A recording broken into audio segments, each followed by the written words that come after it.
Now that we've identified that you may possibly have a herniated disc, how can I manage this discomfort, this pain, this irradiating down my leg, if that's the case for you?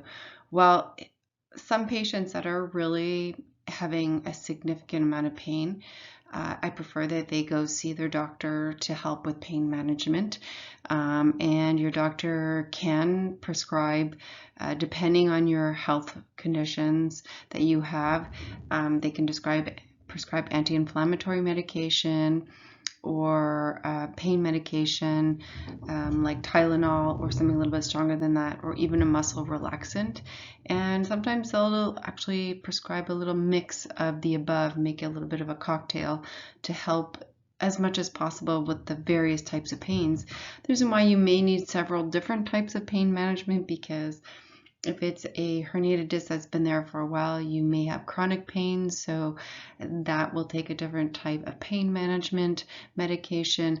If it's a recent injury and you've created an inflammatory reaction, you would need anti-inflammatories that could help. And then if on top of it, muscles are being really irritated, muscle relaxant can help with the spasticity. And there is also a neurological pain medication that can help as well, but needs to be discussed with your doctor. Other than seeing a doctor, what has helped in patients in the past is ice or heat. And that's really going to depend if it just happened. Ice definitely helps in the first 24 to 48 hours. You can apply it every hour for about 10 minutes at a time. Locally, if the ice is too cold, you can burn your skin, so you'd want to put a wet cloth between the ice and your skin. Heat usually helps after day 3, day 4, when the pain is going down, you've been doing exercises, and there's a lot of muscle tension. That's when we'd usually switch to heat, and you'd use it the same amount of time as you would the ice. A pool in the summer can be very helpful, or in the winter, go to an indoor pool. Taking the weight off your spine definitely helps. So if you can go float in a pool, fantastic. When it's the summer, I'm like, good news, it's the summer if you have a pool. If not, you're going to just have to find ways on taking the weight off your spine. So the best solution is to get the pain to go away is to get that bulge of the gel back in as soon as possible so it stops compressing the nerve. And how you go about doing that is you have to take certain positions, modifying your workspace, changing your habits, and how you rest are going to be super key. And I'll show that in the next slides. And if you have pain that is going down your leg and getting worse, you need to stop whatever you're doing, look at how you're sitting or how you're working, and you need to stop it, and you need to go rest before it becomes a worse pain situation. The most, and I repeat, the most important exercise to do, and people don't believe me when I tell them, first of all, is lie on your tummy. And then the next thing I get from my clients is, I can't, I'm not comfortable on my tummy. And people have been told not to lie on their tummy. And I agree with all of that. But there is a way I found that you can lie on your tummy so that it's comfortable and it helps to reduce the pain. Why? Because the nerve is being compressed with a gel that's coming out the back. And if we lie you on your tummy, it actually, with gravity, helps that gel to go back into the center of the disc. Now, I've found that if we use a lot of pillows, hopefully you have a lot of pillows, this can actually help. This is my daughter here that is showing you with pillows under her tummy here in green. You need a lot of pillows, that if we put a bunch of pillows, you can actually lie comfortably on your tummy. So I would recommend pillow number 1 under, just above your feet, so your feet are not pushing on the bed. Pillow number 2 is going to be under your pelvis, a little bit under your thighs. Pillow number 3 is going to be more in the chest region here, and you actually are creating a space right here so that your nose doesn't hit the bed. And this rolled up towel here is right under her forehead.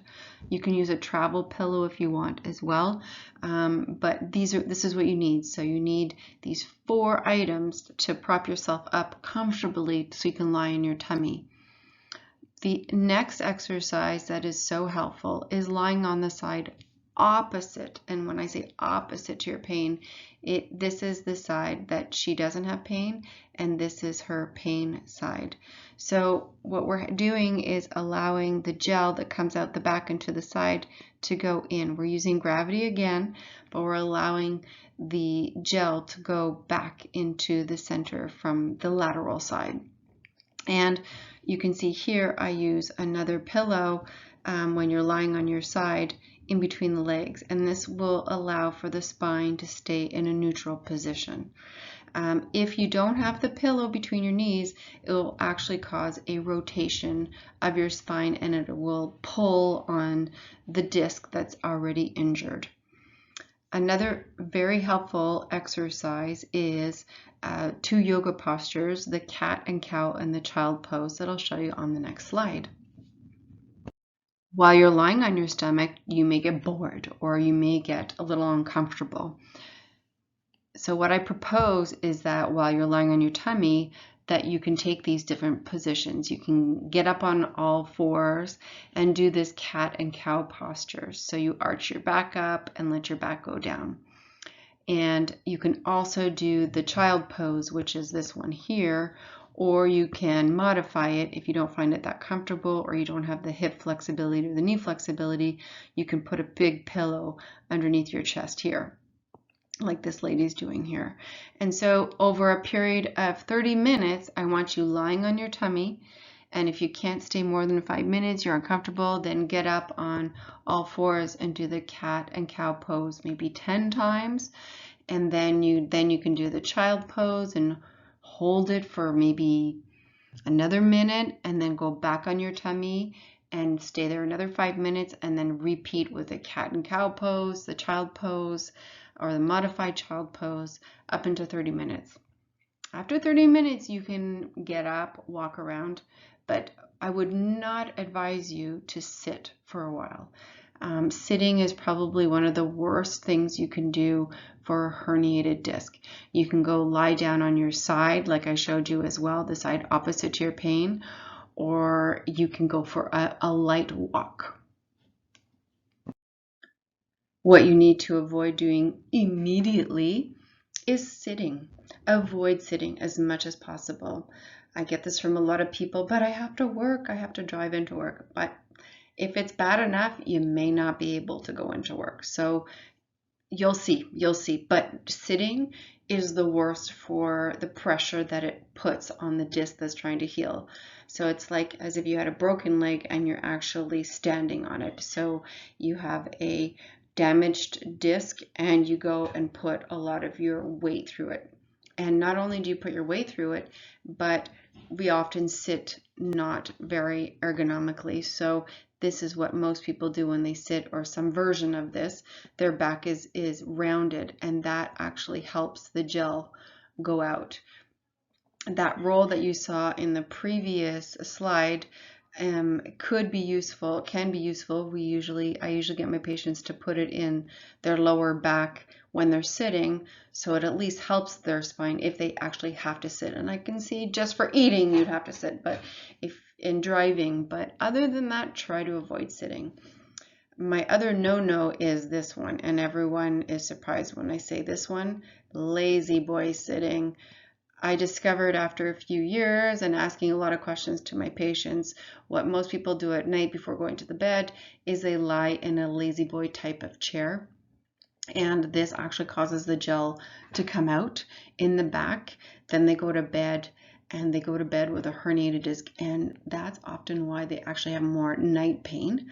Another reason why you have more night pain is that with the weight taken off your spine, the gel actually gets more full of water, and so it can give you more pain at night for that reason. And early morning, before you get, or the first 5-10 minutes you get out of bed, that gel is quite full of water, and that's why you have more pain in the morning as well. So Avoid sitting. If you have to sit, put a roll behind your back. Get a lumbar roll support if you need. You can buy them on Amazon. Avoid also standing still. That's another no-no that really hurts the spine. Avoid bending forward. That's this dude here. If you bend forward, try to bend more with your hips. Avoid picking up any heavy objects if you're doing renovations. There's a big snowstorm. Hire somebody. Avoid it at all costs, because you can be starting with a grade 1 or 2 and go right to a grade 4 and require surgery if you're not careful. You have to avoid any rotations of your spine so that you're not causing a shearing effect on the disc and opening up more to allow the gel to come out more. You have to avoid shoveling dirt as well. So we often say snow, but in the summer, the big culprit is shoveling dirt and doing gardening. What can I do long term to avoid this from returning? We have to understand that it is a broken soft tissue. So it's going to take, once you get the gel in, 6 weeks to heal. And so I emphasize once you get the gel in, because phase 1 is really getting that gel to go back inside its enclosure. When the gel goes back in, the nerve root is no longer compressed, and the disc can actually, the annular fibers can start healing and closing up by creating scar tissue. So over the 6 weeks after your pain has been much reduced, if not gone, you have to be super careful, and you don't go back to your regular activities. You've got to still avoid lifting heavy objects. If you absolutely have to lift them, lift with your hips and not with your back, like this picture is showing on you on your right hand side. Okay, so this guy's doing it wrong, this guy's doing it right. He's lifting with his hips. You need to avoid bending forward or flex postures, and that unfortunately includes going to yoga class, because yoga class does flexions and extensions and spend a lot of time bending forward, which is great. But when you're healing from a herniated disc, you really have to not do that for allow everything to heal. If you are having to sit for long periods of time, whether it's at work or in the car, you need to place a roll or a lumbar spine support behind your back at all times. You really don't want to be sitting at all with your back in a rounded or flexed position, because this can actually just push the gel right back out in a matter of hours. And you could continue using that as a preventative measure later on.